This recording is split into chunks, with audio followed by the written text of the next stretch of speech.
Hello everyone, welcome to Study Smart IAS PCS. So today we are starting with our current affair lecture series जहां पर हम सिर्फ current affairs को discuss नहीं करेंगे बल्कि उनके एक स्टेप फर्दर आगे जाकर उनके स्टैटिक बैकग्राउंड को भी डिस्कस करेंगे। बिकॉज देखिए, जब आप यूपीएससी सिविल सर्विसेज एग्जामिनेशन में क्वेश्चन देखोगे then you will find most of the question are being asked on current affairs but along with the static background. इसलिए हमारे लिए ये इंपॉर्टेंट हो जाता है कि हम इस इंटीग्रेटेड अप्रोच को हमारे स्टडीज में इंक्लूड करें। इसलिए हम करंट अफेयर्स को भी यहाँ पर with the static background discuss करेंगे। तो चलिए स्टार्ट करते हैं हमारे आज के लेक्चर को। देखिए, आज के लेक्चर में हम टॉपिक डिस्कस करने वाले हैं दैट विल बी रूपी डिप्रिसिएशन। आप बहुत बार ये न्यूज में देख रहे होंगे, जैसे यहाँ पर भी देखिए न्यूज में बताया गया है ऑन 23 जनवरी दैट रूपी हैज बिकम चीपर बाय 64 पैसा। अब रूपी बार बार गिर रहा है। अब ये रूपी गिर गया मतलब क्या होता है, मतलब रूपी डिप्रिसिएशन, इसका मतलब हम समझेंगे। Along with that what are the reason for decrease in value of rupee, ये समझेंगे हम। अब यहाँ पर देखिए रुपये की वैल्यू डिक्रीज होगी, इसको हम इन्फ्लेशन कहते हैं। Okay, inflation in our economy. अब ये इन्फ्लेशन एक्सटर्नल और इंटरनल ऐसे दो फैक्टर्स से डेवलप होता है। अब एक्सटर्नल फैक्टर्स को जब हम कंसीडर करेंगे then there will be forex market. Forex market में अगर रुपये की वैल्यू ऊपर नीचे होगी then also inflation will increase और डिक्रीज। और इंटरनली जब हम बात करते हैं then monetary policy committee comes here. यहाँ पर जो मॉनिटरी पॉलिसी कमिटी है he will make such policy that will promote growth along with inflation। और जब अगर इन्फ्लेशन काफी ज्यादा है then also they will make the policy and try to control the inflation. इस तरह से देखिए मॉनेटरी पॉलिसी कमिटी को हमें स्टडी करना पड़ेगा। अब यहाँ पर जब हम एक्सटर्नल फैक्टर्स की बात कर रहे थे तो यहाँ पर हम डॉलर के साथ रुपये को कंपेयर कर रहे हैं, तो certain rate of external exchange system भी हमें पढ़ना पड़ेगा। अलोंग विद दैट यहाँ पर जब हम कंपेयर कर रहे थे तो कोई ना कोई इंस्टीट्यूशन होगा जो हमें बताता है यहाँ पर कंपैरिजन के बारे में, तो हम उस इंस्टीट्यूशन के बारे में भी पढ़ेंगे, किसी सिस्टम के बारे में पढ़ेंगे। ऐसा कोई सिस्टम होगा ना जो हमें बताता है कि देखिए वो डॉलर की वैल्यू अगर 1 रही तो रुपये की वैल्यू 80 होगी, 90 होगी। तो ऐसा कोई एक्सचेंज मैनेजमेंट सिस्टम भी होगा, तो हम इस एक्सचेंज मैनेजमेंट सिस्टम के बारे में पढ़ेंगे इस लेक्चर में। Along with that we will see the tools that will increase and decrease the inflation in the economy. उसके बाद हम different types of monetary policy के बारे में पढ़ेंगे that will be expansionary monetary policy and contradictory monetary policy. उसके बाद हम DIR that is nominal exchange rate, इसके बारे में पढ़ेंगे। बिकॉज यहाँ पर देखिए नॉमिनल और एक्सचेंज रेट और real exchange rate they will help us to identify the comparison of rupee along with dollar. Okay, dollar के कंपैरिजन में रुपी किस तरह से परफॉर्म कर रहा है, ये सब चीजें हमें इस एक्सचेंज रेट मैनेजमेंट सिस्टम के द्वारा पता चलेंगे। Therefore we will study them. along with that we will study effective exchange rate। after that we will study nominal effective exchange rate and real effective exchange rate। यहाँ पर देखिए इस तरह से हम रूपी डिप्रिसिएशन को और मॉनेटरी पॉलिसी कमिटी के रेपो रेट को इन सारे फैक्टर्स के साथ इंटरलिंक करते हुए पढ़ेंगे, जिसके कारण आपको एक होलिस्टिक अप्रोच आपके स्टडी में इंक्लूड हो जाएगी। तो चलिए आज के लेक्चर को स्टार्ट कर दे विद द करंट अफेयर। अब यहाँ पर देखिए हमने देखा कि रुपये की value has become cheaper by 64 paisa. तो यहाँ पर चीपर मतलब क्या हो गया, रुपये की वैल्यू गिर गई है, रुपये has become depreciated, the value of the currency decrease. जैसे हमें पहले $1 के लिए 70 रुपए पे करना पड़ता था, मतलब आज से 5-6 साल पहले अगर आप देखोगे तो 70 से 80 रुपए हमें पे करना पड़ता था।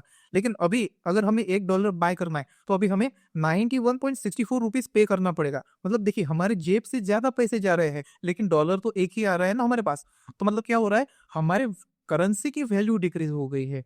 तो रुपी डिप्रिसिएशन मतलब क्या होता है, हमारे करेंसी की वैल्यू डिक्रीज हो गई है, हमें हमारे जेब से ज्यादा पैसे देना पड़ेगा when we try to buy $1।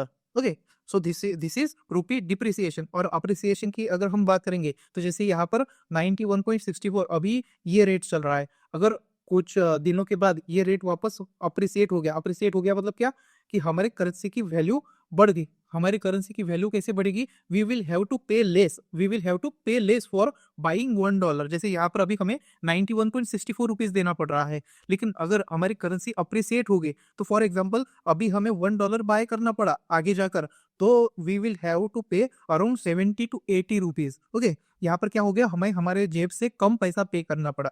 इसलिए यहाँ पर हम कहेंगे हमारी करेंसी की वैल्यू बढ़ गई, our currency has appreciated. I hope आपको डिप्रिसिएशन और अप्रिसिएशन क्या होता है ये समझ में आ गया होगा। अब चलिए, हम जब डॉलर और रुपये को कंपेयर कर रहे हैं तो certain rate of exchange management system will be there to compare all this thing. So हम उसके बारे में पढ़ते हैं। सो इंडिया फॉलो करता है manage floating exchange rate system. अब manage floating exchange rate system, ये जब आप नाम पढ़ोगे तो आपको क्या समझ में आ रहा है, यहाँ पर मैनेज भी हो रहा है, along with that it is floating. Exchange rate system we have adopted it from 1993। तो मैनेज कौन करता होगा हमारे कंट्री में? RBI. RBI is the central bank of our country. So RBI का काम है इसे मैनेज करना। So RBI will manage it. अब फ्लोटिंग, फ्लोटिंग का मतलब क्या होता है? वो इजीली कहीं पे भी फ्लोट कर रहा है। तो इजीली फ्लोट किस तरह से करेगा वो? Because of their demand and supply. चलिए डिफिनेशन से आपको क्लियर हो जाएगा मैं क्या बात कर रहा हूँ। Under this system rupee is primarily determined by the market forces. अब मार्केट फोर्सेस किसके ऊपर डिपेंड होते हैं? That depend on demand and supply. But RBI intervenes. अब देखिए डिमांड और सप्लाई, एकदम से डिमांड जीरो भी हो सकती है और सप्लाई भी जीरो हो सकता है। अगर इस तरह से जीरो हो गया तो क्या हो जाएगा? हमारी इकोनॉमी क्रैश कर जाएगी। तो हमें ये ऐसी चीज होने देनी है क्या? नहीं ना। तो हमें क्या करना है? हमारे कंट्री को इकोनॉमिक क्राइसिस से बचाना है। अगर हमें हमारे कंट्री को इकोनॉमिक क्राइसिस से बचाना है तो certain rate of regulation must be needed, certain rate of management must be needed. So यहाँ पर क्या होगा? आरबीआई इंटरवेन करेगा to manage excess volatility and ensure stability. RBI क्या करता है यहाँ पर? बाय एंड सेल करता है फॉरेन करेंसी को, जिससे जो रैपिड हार्मफुल फ्लक्चुएशन आता है इकोनॉमी में वो ना आ पाए। ओके, सो इस तरह से देखिए ये जो manage floating rate exchange rate system होता है, manage floating exchange rate system होता है, it is like manage also and along with that it is also determined by the market forces that is demand and supply। इस तरह से इन दोनों चीजों से ये मैनेज किया जाता है। अब यहाँ पर आप देखोगे सो it is a hybrid of mega fixed floating system, fixed and floating system. यहाँ पर जो फिक्स एक्सचेंज रेट सिस्टम होता है जहाँ पर एक बार वैल्यू तय कर दी गई कि एक बार समझ लीजिए one US dollar is equal to 70 rupees, तो वो वैसे ही चलते रहेगा। और फ्लोटिंग मतलब क्या? डिमांड और सप्लाई के ऊपर वो डिपेंड रहेगा। अगर डॉलर की डिमांड बढ़ गई तो क्या हो जाएगा? जो भी करेंसी है उसकी वैल्यू डिप्रिशिएट हो जाएगी। अगर डॉलर की डिमांड, देखिए कोई भी चीज की डिमांड बढ़ जाती है तो उसकी प्राइसेस बढ़ जाती है। अब प्राइसेस बढ़ जाती है मतलब क्या? उसकी वैल्यू बढ़ जाती है। अब वैल्यू बढ़ गई तो हमें क्या करना पड़ता है? ज्यादा पैसे पे करना पड़ता है। अब ज्यादा पैसे जब हम पे कर रहे हैं तो हम क्या कहेंगे? हमारे करेंसी की वैल्यू गिर गई है। सो इस तरह से आप देख सकते हो फ्लोटिंग रेट सिस्टम में अगर डिमांड बढ़ गई ज्यादा तो क्या हो जाएगा? यहाँ पर prices of that currency, that is demand of that currency will increase and we will have to pay more for it. जैसे यहाँ पर आप देख सकते हो व्हेन वी कंपेयर रूपी विथ डॉलर, अगर आरबीआई ने ये जो ऑपरेशन मैंने आपको बताया बाय और सेल करती है एक फॉरेन करेंसी को, आरबीआई ने बाय किया डॉलर को, तो आरबीआई ने डॉलर को बाय किया मतलब हमारे कंट्री में डॉलर का क्या हो गया? इनफ्लो हो गया। हमारे कंट्री में यूएसए से डॉलर डॉलर इनफ्लो हो गया। अब यहाँ पर डॉलर की एक्सेस अमाउंट यहाँ पर जमा हो गई, यहाँ पर एक्सेस क्वांटिटी में डॉलर यहाँ पर जमा हो गया, डॉलर की अमाउंट इंडिया में इंक्रीज हो गई। तो इंडिया को अभी डॉलर अलग से परचेस करने की जरूरत है क्या? जितनी डिमांड है उतनी मीट हो पा रही है। तो यहाँ पर क्या हो जाएगा? Supply of dollar will increase, जिसके कारण जैसे डिमांड कम है, डिमांड बढ़ गई और सप्लाई कम है तो क्या होता है? प्राइस शूट अप करते हैं। अब यहाँ पर डिमांड भी इक्वल है और सप्लाई भी इक्वल है, मतलब डिमांड सेटिस्फाई कर पा रहा है सप्लाई को and supply is satisfying demand. So यहाँ पर क्या हो जाएगा? जो हमारी करेंसी है, our currency value will increase and our currency will appreciate. RBI जब बाय करता है डॉलर को तो क्या होता है? आप सीधे से ऐसे ध्यान में रखिए, आरबीआई डॉलर को बाय करता है तो करेंसी विल अप्रिशिएट एंड जब आरबीआई सेल करता है डॉलर को, जब आरबीआई सेल करेगा तो क्या होगा? इंडिया से इंडिया से क्या हो जाएगा? यूएसए में डॉलर चला जाएगा। ओके, इंडिया से क्या हो जाएगा? यूएसए में डॉलर चला जाएगा। तो ये इंडिया में क्या हो जाएगा? इंडिया में डॉलर की कमी हो जाएगी, मतलब क्या? सप्लाई कम हो जाएगा डॉलर का एंड जो डिमांड है सो डिमांड विल राइज। अब किसी चीज का सप्लाई कम हो गया और डिमांड बढ़ गई तो क्या होता है? There is rise in the prices, dollar के प्राइजेस में क्या हो जाएगा? राइज हो जाएगा, जिसके लिए we will have to pay more for buying $1। सो जिसके कारण क्या हो जाएगा? डॉलर के प्राइसेस बढ़ जाएगी और जो रूपी है, रूपी विल डिप्रिशिएट। इस तरह से देखिए अप्रिसिएशन और डिप्रिसिएशन ऑफ रूपी is manage by external factors. और यहाँ पर देखिए आरबीआई यहाँ पर इंटरवेन करता है to manage the excess fluctuation in the economy. इस तरह से देखिए आरबीआई का रोल होता है in buying and selling of foreign currency. अब चलिए वाई रूपी डिप्रिसिएट, हम इन रीजन को जान लेते हैं। अब जैसे अगर जो मॉनेटरी पॉलिसी कमिटी है उसने एक्सपेंशनरी मॉनेटरी पॉलिसी को अपनाया, then also money supply will increase in the market and rupee will depreciate. ये थोड़ी देर में हम आगे समझेंगे ही कि एक्सपेंशनरी मॉनेटरी पॉलिसी क्या होती है और किस तरह से मनी सप्लाई इंक्रीज होता है। तो आप अभी यहाँ पर उतना ही समझिए, जैसे मैं रीजन बता रहा हूँ तो आप उस रीजन को ही समझने की कोशिश कीजिए। अब यहाँ पर decrease in demand of dollar मतलब decrease in demand of rupee हो गया, देन ऑल्सो क्या हो जाएगा? The supply of rupee will excess, मतलब डिमांड नहीं है रुपए की लेकिन सप्लाई है तो क्या हो जाएगा? डिमांड तो नहीं है तो प्राइस विल डिक्रीज। क्योंकि किसी को बाय करना ही नहीं है रुपए को। अब यहाँ पर रुपए की डिमांड ज़्यादा है, मतलब डिमांड कम है और सप्लाई ज़्यादा है। इसके कारण क्या हो जाएगा, जो फॉरेन इंडिविजुअल है, जो हमारे यहाँ पर रुपये में इन्वेस्ट करना चाहते हैं, they will also find that rupee is getting unattractive. क्योंकि देखिए किसी भी चीज़ की अगर डिमांड ज़्यादा है then it becomes attractive. So यहाँ पर सप्लाई ज़्यादा है तो it will become attractive unattractive to the foreign investor. अब इसके बाद इन्फ्लेशन अगर बढ़ गया then also purchasing power of people will reduce, so there will be increase in money supply. अब मनी सप्लाई बढ़ गया then also depreciation of rupee will be there.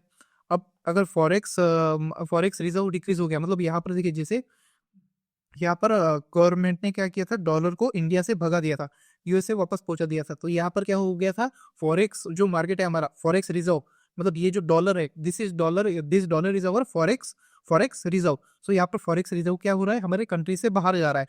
तो यहाँ पर भी हमने क्या देखा था, रूपी विल डिप्रिसिएट।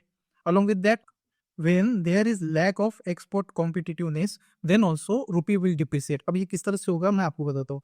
जैसे देखिए अगर एक्सपोर्ट के लिए प्रमोशन मिल ही नहीं रहा, encouragement हो ही नहीं पा रहा, then what will happen, people will try to buy more things from abroad। यहाँ पर क्या हो जाएगा, हमारा इंपोर्ट बढ़ जाएगा। अब इंपोर्ट बढ़ने के कारण क्या हो जाएगा, जो डॉलर है इंडिया में that will flow out. Okay, मतलब वो बाहर चला जाएगा। अब बाहर चला गया तो क्या हो जाएगा, there is decrease in supply of dollar.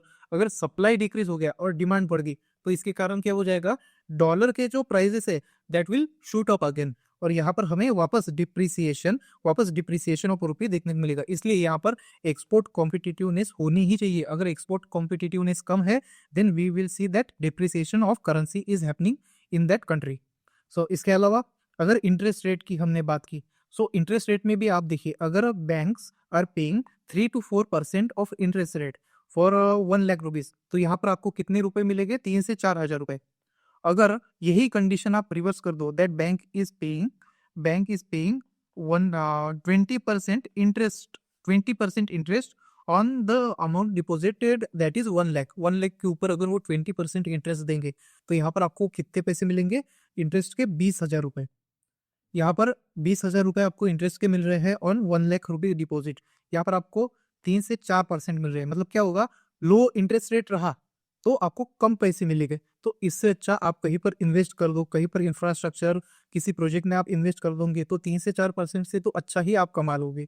तो यहाँ पर क्या हो जाता है, जो फॉरेन इंडिविजुअल होते हैं उनको पता है उनके देश में इंफ्रास्ट्रक्चर प्रोजेक्ट या फिर कोई और चीज़ जो मतलब अच्छा इंटरेस्ट देंगी, ये डेवलप होगी ही, तो वो हमारे इंडिया से पैसा निकाल कर क्या करते हैं, उनके खुद के कंट्री में इन्वेस्ट करते हैं। तो यहाँ पर भी क्या हो जाता है, आउटफ्लो ऑफ डॉलर। यहाँ पर भी देखिए क्या होता है, लो इंटरेस्ट रेट रहे हमारी कंट्री में then also it discourages the foreign investment। why? because they will get less interest in our country। अगर वही 20% इंटरेस्ट रेट मिल रहा है हमारे कंट्री में, 1 लाख अगर आपने डिपॉजिट कर दिया तो वहां पर आपको 20 हजार रुपए इंटरेस्ट, दैट इज 1,20,000 मिल जाएंगे। Then it will encourage you to invest in India. So यहाँ पर देखिए लो इंटरेस्ट रेट रहा, then also it will discourage the foreign investment, जिसके कारण क्या होगा, outflow of dollar and again rupee will depreciate. So ये कुछ रीजन है जिसके कारण रुपी डिप्रिसिएट होता है। अब यहाँ पर एक्सटर्नल रीजन तो हमने देख लिए, अलोंग विद दैट अभी हमें समझना पड़ेगा कि internally RBI through monetary policy committee किस तरह से रुपी को अप्रिशिएट और डिप्रिशिएट करता है। चलिए अभी हम मॉनेटरी पॉलिसी कमेटी के बारे में जान लेते हैं। यहाँ पर हमें न्यूज देखने को मिल रही है that repo rate has been decrease by 25 basis point. अब पहले कितना था वो 5.50, अब ये 5.25 है विथ इमीडिएट इफेक्ट। हमें मतलब क्या पढ़ना पड़ेगा, सबसे पहले रेपो रेट क्या होता है ये समझना पड़ेगा। अब मॉनेटरी पॉलिसी कमेटी ये क्या है, सबसे पहले हमें ये समझना पड़ेगा। आरबीआई इसे क्या करता है, कंस्टिट्यूट करता है। तो हमें सबसे पहले मॉनेटरी पॉलिसी कमेटी, उसके टूल्स, आरबीआई किस तरह से कंस्टिट्यूट करता है, उसमें कौन से मेंबर्स है, और ये जो मॉनेटरी पॉलिसी कमेटी है ये किस तरह से वर्क करती है, ये सब चीजों को अभी हमें समझना पड़ेगा। These are the internal factors through which rupee appreciate और डिप्रिशिएट। ओके, आई होप आपको ये चीजें समझ में आ गई होगी, एक्सटर्नली किस तरह से अप्रिशिएट और डिप्रिशिएट करता है और इंटरनली किस तरह से अप्रिशिएट और डिप्रिशिएट करता है। अब जो कॉन्ट्राडिक्टरी और एक्सपेंशनरी मॉनेटरी पॉलिसी हम पढ़ेंगे, in that also you will understand how interest rate play a major role for appreciation and depreciation of our currency. अब चलिए सबसे पहले मॉनेटरी पॉलिसी कमेटी के बारे में जान लेते हैं। So it was constituted by central bank under section 45ZB of RBI act of 1934 and it was established in 2016 through finance act of 2016। अब before monetary policy committee RBI के जो governor होते हैं he was the sole authority to determine the key interest rate, मतलब जो interest rate रहते थे that was determined by RBI governor only. अब 2016 के बाद यहाँ पर मॉनेटरी पॉलिसी कमिटी देखती है कि इंटरेस्ट रेट कितना रखना चाहिए। अब यहाँ पर मॉनेटरी पॉलिसी कमिटी का ऑब्जेक्टिव क्या है? Its objective is to maintain price stability along with promoting growth. अब देखिए मैं आपको एक चीज अभी बता देना चाहता हूँ कि देखिए इन्फ्लेशन जो होता है, inflation is directly proportional to growth. आपको एक चीज समझना है कि some quantity of inflation is good for our economy, क्योंकि इन्फ्लेशन के कारण क्या होता है, मनी सप्लाई इंक्रीज होता है, और मनी सप्लाई इंक्रीज हो गया तो लोगों के पास पैसा आएगा, लोग क्या करेंगे, ज्यादा खर्च करेंगे, ज्यादा इन्वेस्टमेंट करेंगे, जिसके कारण क्या होगा, लोगों की इकोनॉमिक ग्रोथ होगी, इकोनॉमिक डेवलपमेंट होगा। सो आपको ये आगे समझ में ही आ जाएगा इन्फ्लेशन किस तरह से डायरेक्टली प्रोपोर्शनल है ग्रोथ से। लेकिन ये आपको मैं आइडिया देते चल रहा, क्योंकि देखिए ये सारे टॉपिक्स अलग अलग है, लेकिन हम इन्हें इंटरलिंक करते हुए एक साथ पढ़ने की कोशिश करें। बिकॉज देखिए यहाँ पर आपको इसी तरह से इंटरलिंकेजेस से समझने हैं कि इंटरनल फैक्टर्स किस तरह से होते हैं और एक्सटर्नल फैक्टर्स किस तरह से होते हैं। सो इंटरनली चलिए अब वही हम देख रहे हैं। तो यहाँ पर जो मॉनेटरी पॉलिसी कमिटी है, it operates under flexible inflation targeting. अब फ्लेक्सिबल इन्फ्लेशन टारगेटिंग क्यों करती है मैं आपको बताता हूँ। देखिए अगर वो स्टैटिक रहा, मीन्स स्टैटिक इन्फ्लेशन टारगेटिंग, तो क्या हो जाएगा, it will try to control only inflation. अगर वो फ्लेक्सिबल है, मतलब क्या, इन्फ्लेशन 4% सीपीआई इन्फ्लेशन, मतलब टारगेट क्या होता है, 4% ऑफ सीपीआई इन्फ्लेशन +-2। ये जो +-2 है, हम ये इसीलिए रखते हैं to promote growth along with inflation. और अगर इन्फ्लेशन ज्यादा हो गया तो हम क्या करते हैं, इसे -2 कर देते हैं। ओके, सो इस तरह से हम 6 से 2 की वैल्यू के बीच में इसे रखने की कोशिश करते हैं। अब अगर ये आउटसाइड चले गया 6 to 2% की वैल्यू से, तो आरबीआई को क्या करना पड़ता है, यहाँ पर रिपोर्ट सबमिट करनी पड़ती है टू गवर्नमेंट, जिसमें क्या क्या होता है, reason why it is beyond 6 to 2%, ये बताना पड़ता है। Along with that what are the measures that monetary policy committee will take for adjusting this inflation, along with that the time frame which will be required to restore the original value और the safe value. Okay, so ये सारी चीजों की report जो monetary policy committee है उसको submit करना पड़ता है टू गवर्नमेंट। ओके, सो ये सारी चीजें थे रिगार्डिंग मॉनेटरी पॉलिसी कमेटी। अब यहाँ पर चलिए हम कंपोजिशन देख लेते हैं मॉनेटरी पॉलिसी कमेटी का।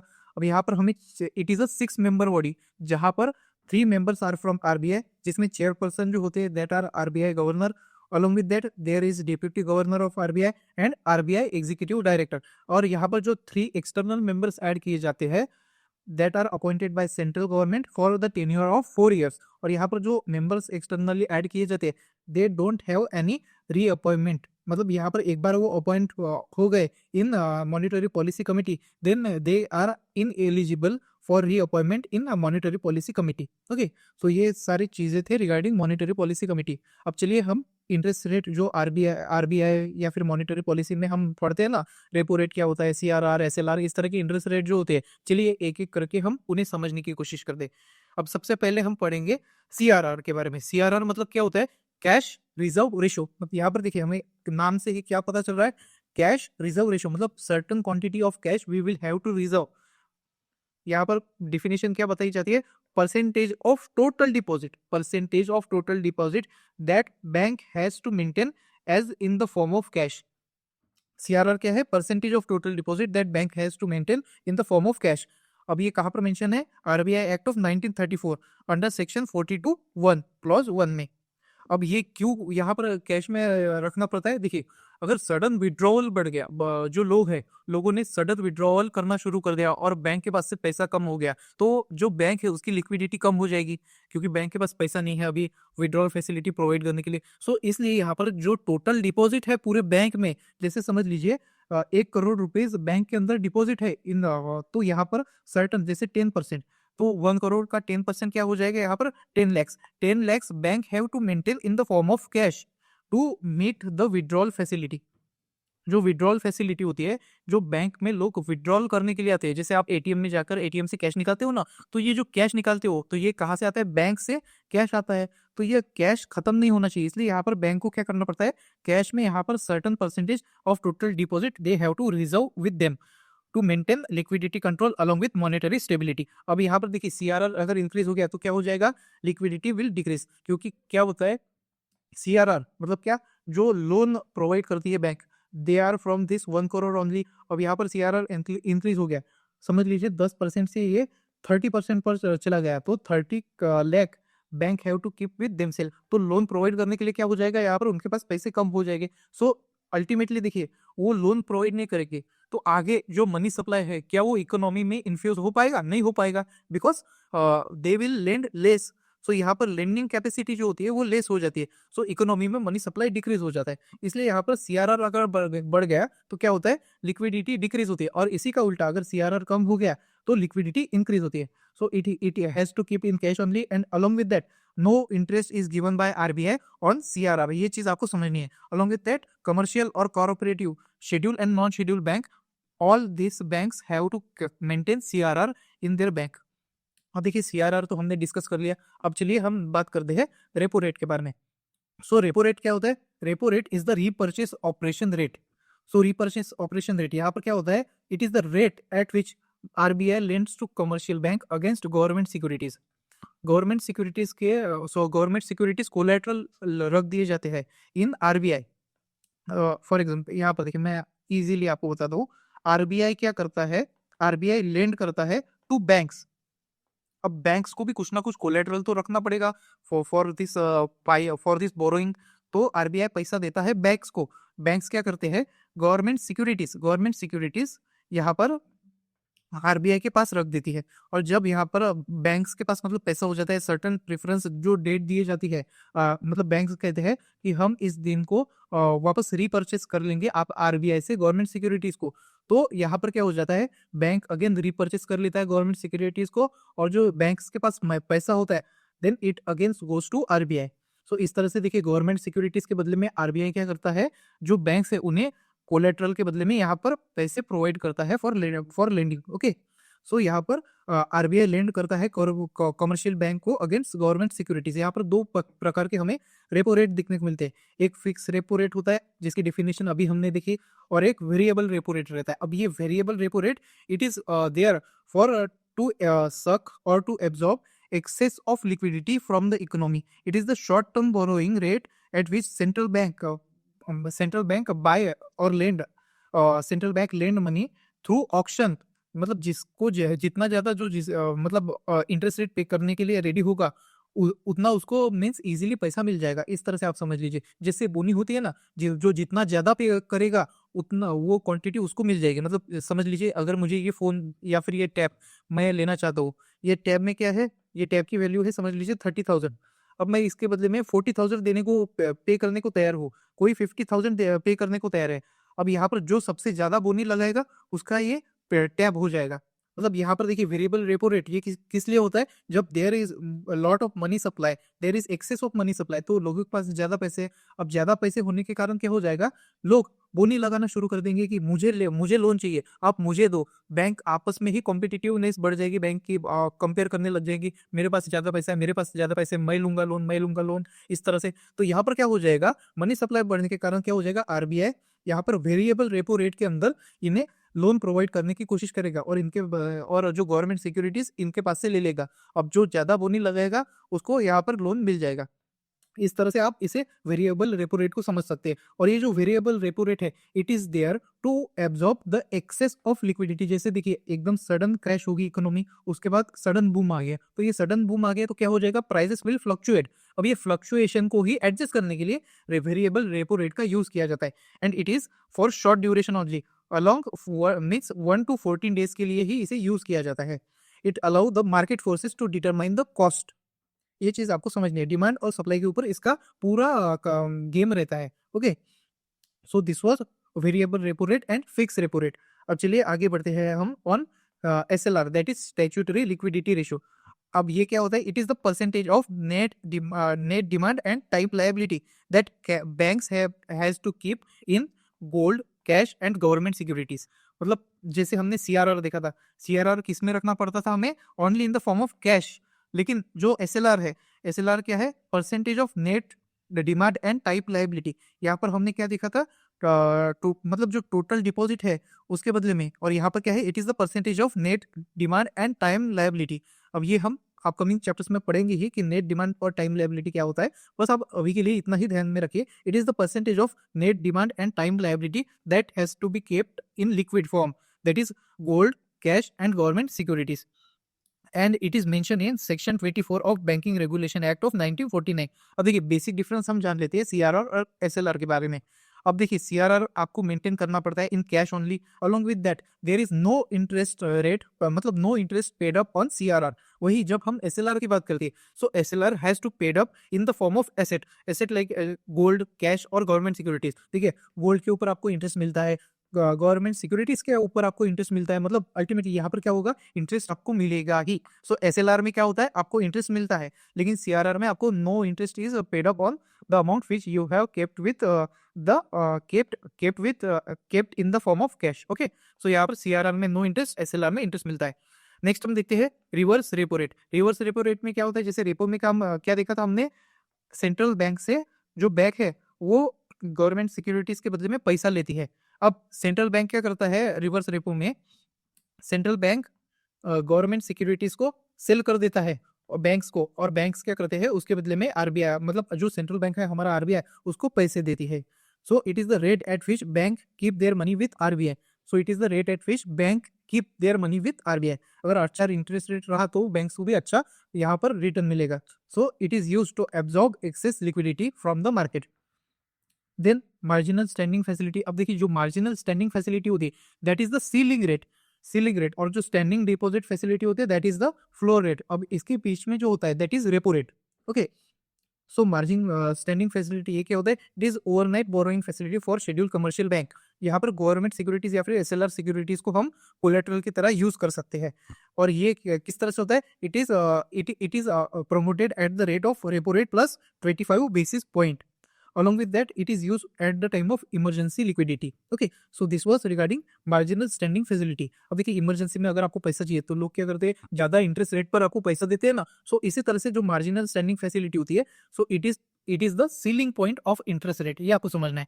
Next bank rate. Bank rate is the rate at which RBI lends to bank without collateral for long term. Okay, next liquidity adjustment facility. अब इसमें जो रेपो रेट होता है, रिवर्स रेपो रेट होता है, along with that marginal standing facility और standing deposit facility, this all are the liquidity adjustment facility. इसमें देखिए लिक्विडिटी मतलब क्या है, जो मनी सप्लाई है, इस मनी सप्लाई को हम एडजस्ट करने की कोशिश कर रहे हैं ना through reverse repo rate, marginal standing facility along with bank rate and standing deposit facility. इसके कारण क्या कर रहे हैं, हम लिक्विडिटी को मैनेज करने की कोशिश कर रहे हैं।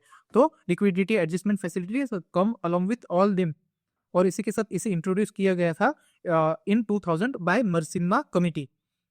ये शॉर्ट टर्म लिक्विडिटी मिसमैच को स्टेबल करने के लिए यहाँ पर इसे यूज किया जाता है। अब जो स्टैंडिंग डिपॉजिट फैसिलिटी होती है, so it is a non collateral tool for absorbing access liquidity. अब आपको सिर्फ ये ध्यान में रखना है, जो स्टैंडिंग डिपॉजिट फैसिलिटी होती है it act as a floor rate, मतलब सबसे नीचे जो इंटरेस्ट रेट रहेगा इसके नीचे आप लोन, मतलब इसके नीचे इंटरेस्ट रेट पर आप लोन नहीं दे सकते। It will decrease your profit. Along with that क्या हो जाएगा, बैंक का दिवालिया होने का चांस बढ़ जाएगा, बैंक का बैंकरप्सी होने का चांस बढ़ जाएगा if you provide loans below this SDF. Okay, अब ये डिटरमाइन किस तरह से किया जाता है, जैसे रेपो रेट फॉर एग्जांपल 2022 में 4% था। अब जो लोअर जो फ्लोर रेट है वो कितना रहेगा, रेपो रेट माइनस 0.25%, मतलब रेपो दैट विल बी 3.75। अगर आपने 3.75% के नीचे लोन दिया then the chances of your profit will be less. Along with that you are lending in riskier sector and your chance of bankruptcy will be greater. अब repo rate एक stable rate होता है। Along with that जो marginal standing facility होती है that is the ceiling rate. अगर आपने इसके ऊपर किसी को लोन दिया that is repo rate plus 0.25%, that is 4.25%। अगर आपने इसके ऊपर किसी को मीन्स लोन दिया then it will be economic exploitation. अगर आप सीधे से इस तरह से समझ लीजिए कि सीलिंग रेट के ऊपर आपको लोन मिल गया then it will be economic exploitation. Okay, ये ऐसा कहीं मेंशन नहीं है कि सीलिंग रेट के ऊपर लोन दिया गया है तो इकोनॉमिक एक्सप्लॉयटेशन होता है, लेकिन जस्ट आपके अंडरस्टैंडिंग के लिए मैं बता रहा हूँ कि फ्लोर रेट के नीचे दे दिया देन आपका दिवालिया होने का चांस ज्यादा बढ़ जाता है। रेपो रेट एक अच्छा रेट होता है जहां पर आपको मीन्स ज्यादा नुकसान भी नहीं होता और फायदा भी ठीक ठाक हो जाता है। और सीलिंग रेट जो होता है that is more focused on the profit basis, और ये भी देखिए कहाँ पर यूज किया जाता है, in the emergency situation only. इसलिए जो most of the loans provide किए जाते हैं that are provided under repo rate only. And जो स्टैंडिंग डिपॉजिट फैसिलिटी होती है, यहाँ पर जो प्रीमियम कस्टमर होते हैं बैंक के, जो प्रीमियम कस्टमर होते हैं बैंक के, उन्हीं को ही स्टैंडिंग डिपॉजिट फैसिलिटी के अंदर लोन प्रोवाइड किया जाता है। सो this was regarding the interest rate of monetary policy committee. अब चलिए नेक्स्ट हम देखते हैं टाइप्स ऑफ मॉनेटरी पॉलिसी।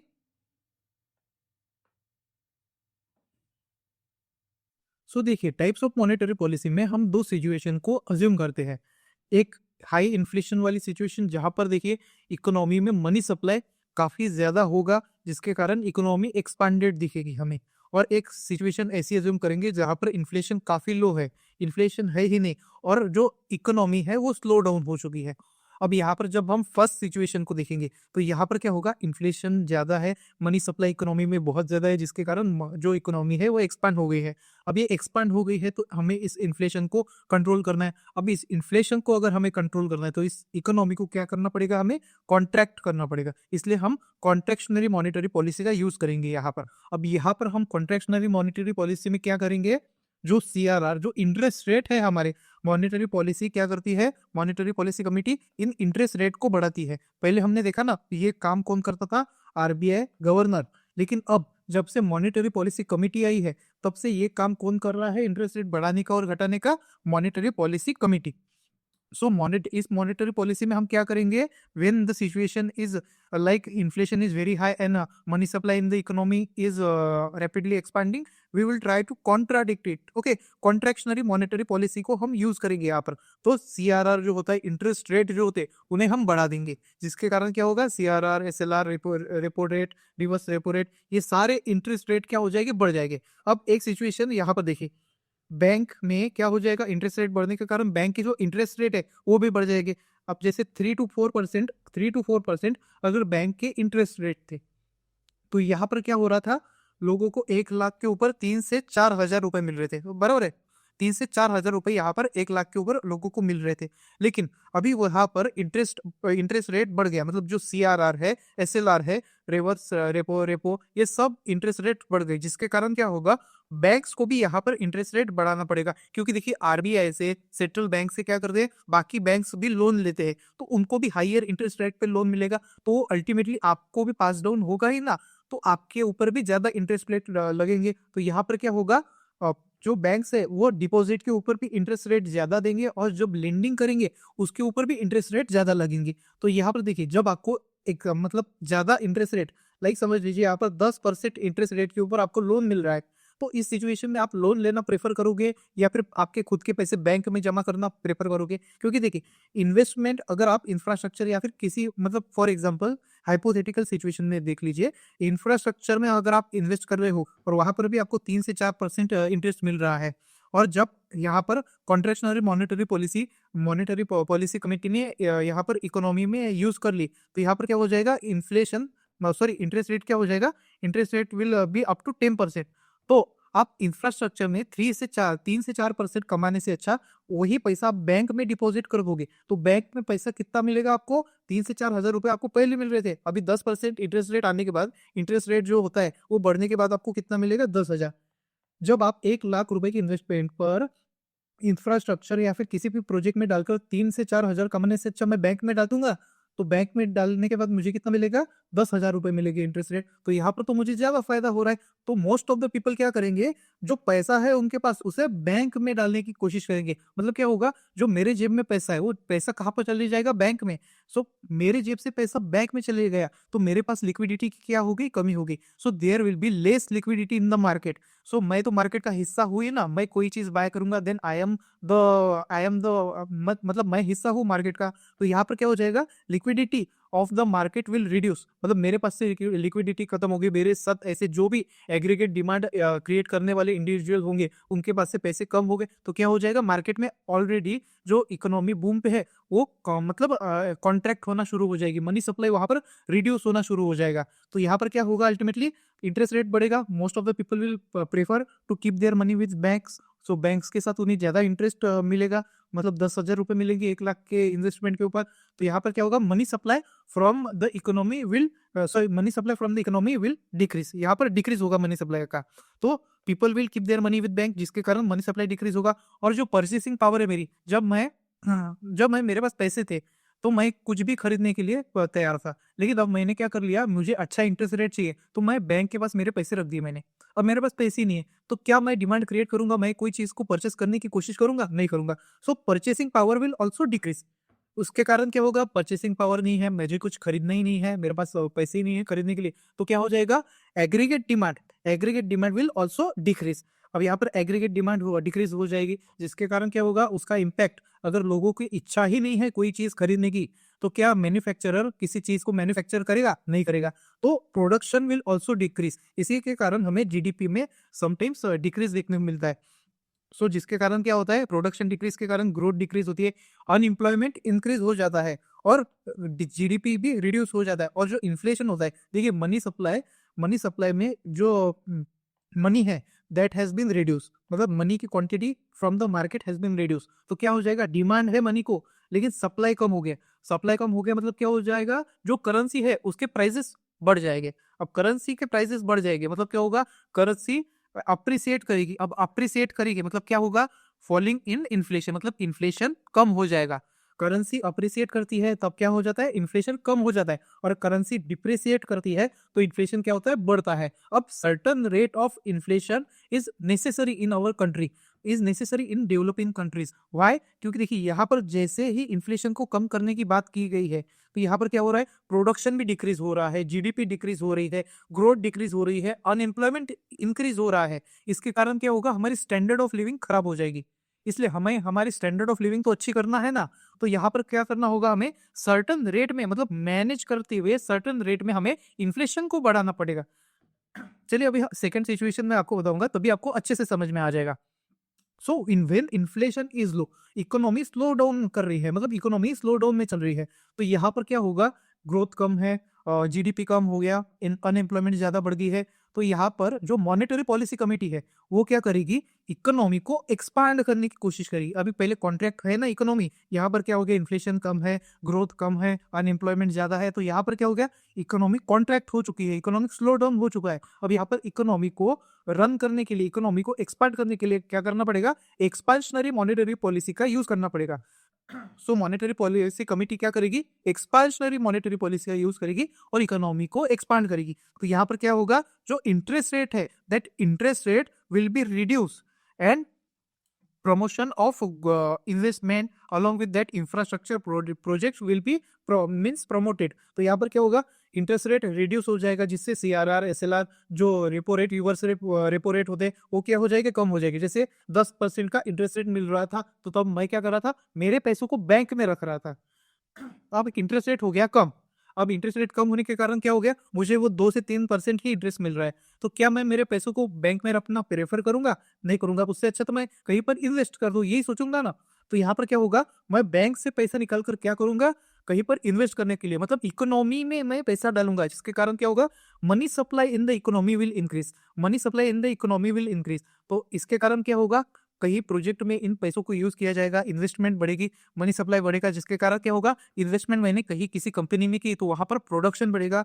अब प्रोडक्शन बढ़ेगा जिसके कारण क्या होगा, there will be less unemployment. Unemployment जो होती है वो क्यों होती है, if there is less production, अगर प्रोडक्शन अच्छे तरह से हो रहा है, फैक्ट्रीज इमर्ज हो रही है, अच्छा इन्वेस्टमेंट हो रहा है, अच्छा इंफ्रास्ट्रक्चर डेवलप हो रहा है, तो वहां पर क्या होगा, अनएम्प्लॉयमेंट डिक्रीज हो जाएगी और एम्प्लॉयमेंट जनरेशन होगा। इस तरह से एक्सपांशनरी मॉनेटरी पॉलिसी में क्या होता है, मनी सप्लाई इंक्रीज होने के कारण इंफ्रास्ट्रक्चर इन्वेस्टमेंट ये सब क्या होते हैं, इंक्रीज होते हैं, जिसके कारण increase in production is there along with that decrease in unemployment और इंक्रीज इन ग्रोथ। जैसे ही इन्वेस्टमेंट बढ़ेंगे, इंफ्रास्ट्रक्चर प्रोजेक्ट बढ़ेंगे, बाकी सारे प्रोजेक्ट भी यहाँ पर हेल्प करेंगे, तो क्या होगा, हमारी इकोनॉमी ग्रोथ करने लगेगी, हमारी इकोनॉमी एक्सपांड करने लगेगी। अब यहाँ पर इकोनॉमी जब एक्सपांड करेगी, लोगों की अनएम्प्लॉयमेंट कम होगी, जिसके कारण क्या होगा, उनकी परचेसिंग पावर बढ़ेगी, लोगों के पास पैसा आएगा, लोग काम करेंगे, तो लोग काम करेंगे तो उनके पास पैसा आएगा ना, तो पैसा आएगा तो क्या हो जाएगा, यहाँ पर उनकी परचेसिंग पावर बढ़ जाएगी। अब परचेसिंग पावर बढ़ने से क्या होगा, मेरे पास अभी पैसा है, मुझे आईपैड लेना है, तो मैंने क्या किया, अभी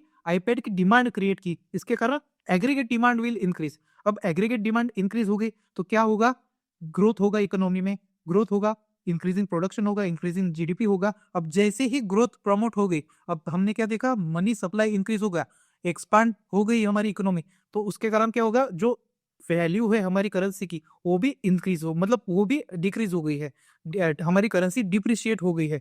तो इसके कारण हमें इन्फ्लेशन देखने को मिलता है इन द इकोनॉमी। इस तरह से एक्सपांशनरी मॉनेटरी पॉलिसी में आपको इन्फ्लेशन देखने को मिलेगा, but it is promoted with growth. Inflation is promoted with growth. इस तरह से देखिए, जो ग्रोथ होती है, this growth is directly proportional to inflation.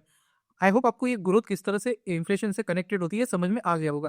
अब देखिए, इसी तरह से हम इंटरलिंक करते हुए बहुत सारे कंसेप्ट को एक ही साथ पढ़ने की कोशिश कर रहे हैं। हमने यहाँ पर एम्प्लॉयमेंट, अनएम्प्लॉयमेंट, पॉवर्टी, उसी के साथ ग्रोथ, डेवलपमेंट और इन्फ्लेशन, इन सारे कंसेप्ट को एक ही करंट अफेयर्स के थ्रू कवर कर लिया है। आई होप आपको ये सारी चीजें समझ में आ रही होगी। हम लेक्चर्स को इसी तरह से आगे बढ़ाएंगे। ओके, अब ये जो मॉनेटरी पॉलिसी कमेटी होती है, आरबीआई होती है, ये ओपन मार्केट ऑपरेशन भी करती है। अब ओपन मार्केट ऑपरेशन में क्या होता है, RBI purchase or sell government securities in open market to adjust liquidity for long term. Along with that, forex swap is there. That is buying and selling of foreign currency versus rupee is done by RBI to manage the liquidity and stabilize rupee exchange. मैंने आपको बताया ना, रूपी को exchange, मतलब रूपी की जो वैल्यू होती है, एक्सचेंज वैल्यू, उसे एडजस्ट करने के लिए आरबीआई क्या करती है, जो डॉलर होती है, जो फॉरेन करेंसी होती है, उसे बाय और सेल करती है, जिसके कारण रूपी जो होता है हमारा वो स्टेबलाइज हो जाता है। ओके, अब हम चलिए नॉमिनल एक्सचेंज रेट के बारे में पढ़ते हैं, because nominal exchange rate is the rate through which we can understand the position of our currency. हमारी करेंसी कितनी स्ट्रांग है, ये हम इस नॉमिनल एक्सचेंज रेट के द्वारा समझ सकते हैं। सबसे पहले हम देख लेते हैं, आई होप आपको ये जो डिवेल्यूएशन और डिप्रिसिएशन है, इन दोनों में से कंसेप्ट मतलब समझ में आ गया होगा।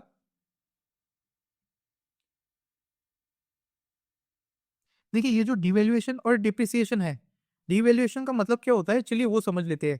यहाँ पर देखिए, जो डिवैल्यूएशन होता है that is decrease in value of currency, मतलब ये किया गया होता है बाय सेंट्रल गवर्नमेंट और बैंक।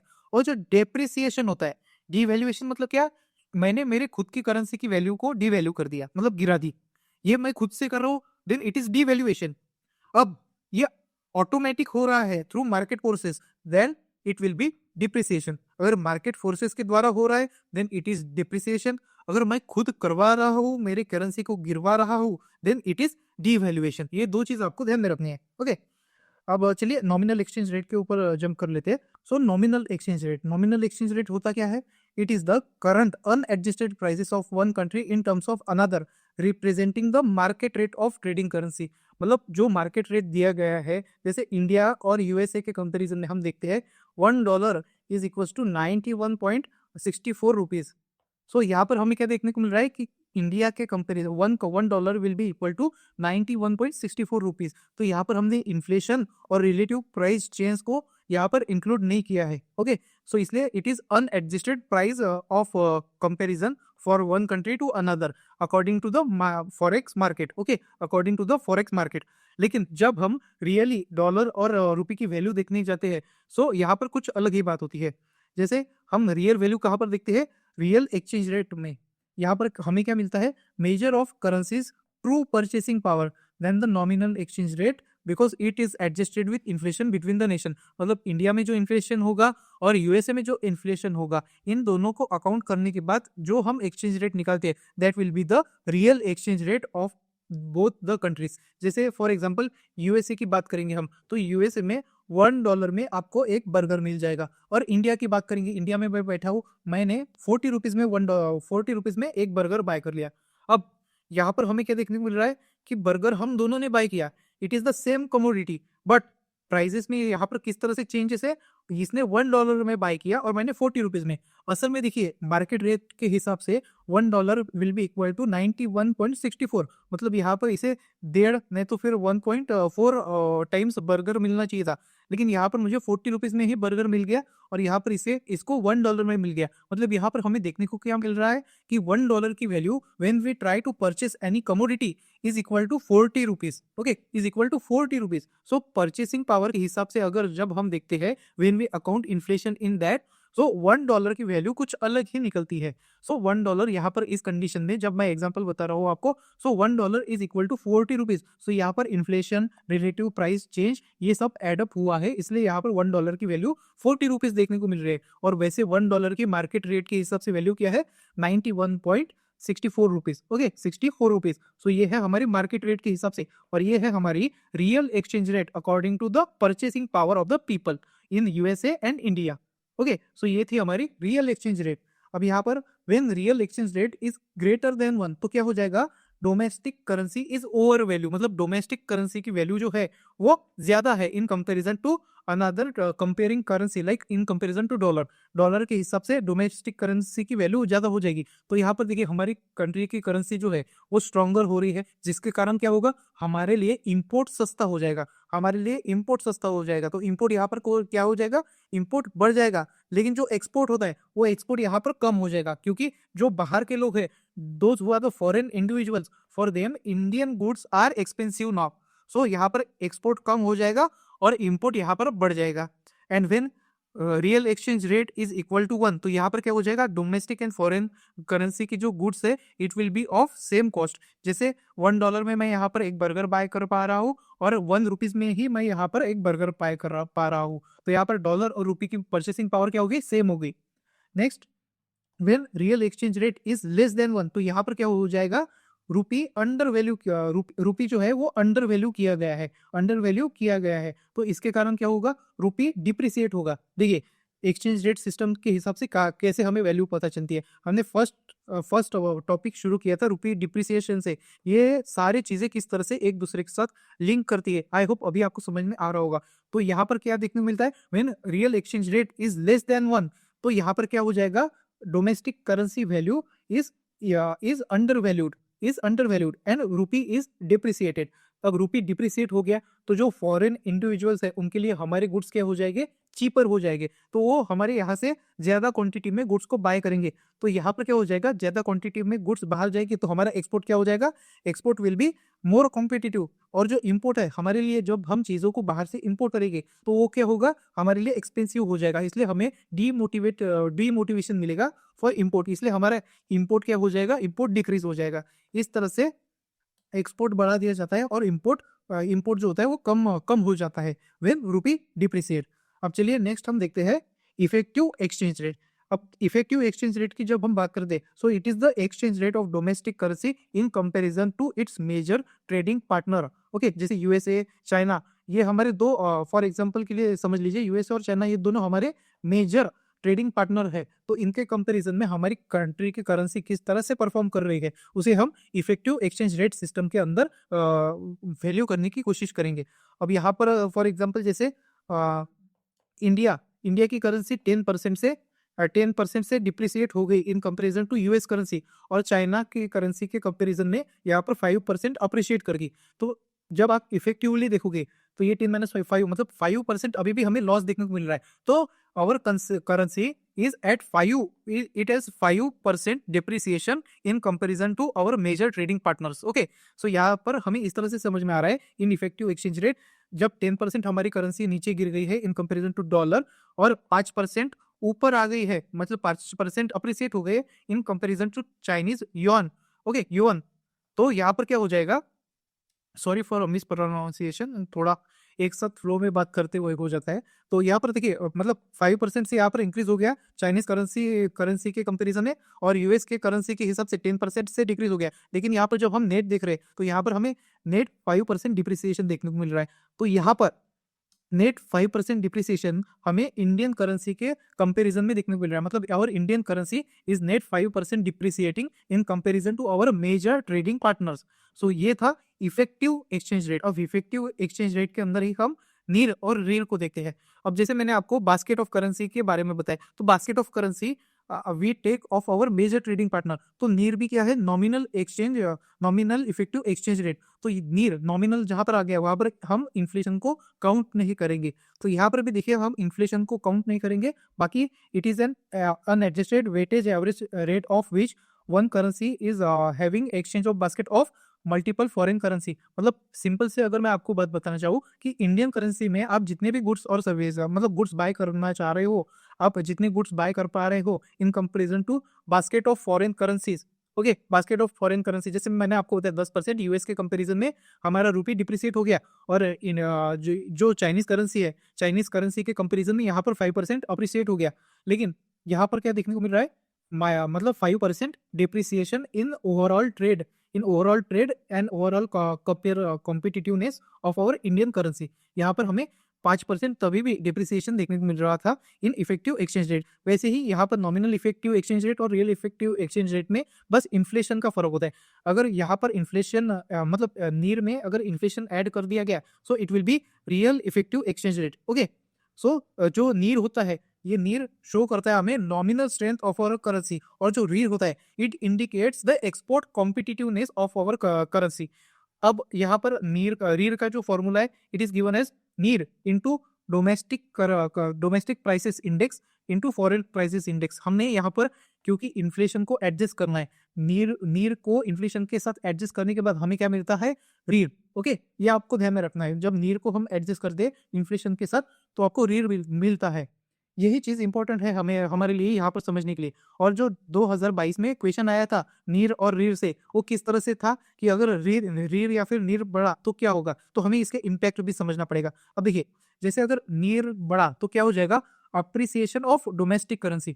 नीर बढ़ा मतलब क्या, अप्रिसिएशन ऑफ डोमेस्टिक करेंसी, तो हमारे इंपोर्ट को बूस्ट मिलेगा, एक्सपोर्ट क्या हो जाएगा, हमारा डिस्करेज हो जाएगा। Why, our currency is getting stronger in comparison to dollar. तो डॉलर हमारे लिए सस्ता हो जाएगा, तो हमारे लिए इंपोर्ट सस्ता हो जाएगा। लेकिन जो फॉरेन इंडिविजुअल्स है, इंडिया से चीजें बाय करना चाह रहे हैं, उनके लिए क्या हो जाएगा, हमारे इंडियन गुड्स आर एक्सपेंसिव। इसलिए यहाँ पर नीर अगर बढ़ा तो क्या हो जाएगा, इंपोर्ट बढ़ जाएगा और एक्सपोर्ट कम हो जाएगा। वैसे ही जब रीर बढ़ेगा तो it will also appreciate the currency. लेकिन यहाँ पर रीर बढ़ने के बाद हमें दोनों इसमें केसेस में क्या देखने को मिल रहा है, there is loss of trade competitiveness in our country, and along with that domestic goods are becoming expensive in comparison to foreign goods, जिसके कारण क्या होगा, इंपोर्ट बढ़ेगा और एक्सपोर्ट गिर जाएगा। सो इस तरह से देखिए नीर और रीर के कंसेप्ट वर्क करते हैं। आई होप आप सभी लोगों को नीर और रीर कंसेप्ट क्या होते हैं, एक्सचेंज रेट सिस्टम क्या होता है, किस तरह से वर्क करता है, क्या उसके फीचर्स है, ये सारी चीजें समझ में आ गए होंगे। तो आज की वीडियो के में इतना ही दोस्तों। नेक्स्ट हम और करंट अफेयर्स के साथ इसी तरह से डिटेल में स्टैटिक बैकग्राउंड को भी डिस्कस करते हुए चलेंगे। चलिए मिलते हैं हमारे नेक्स्ट वीडियो में।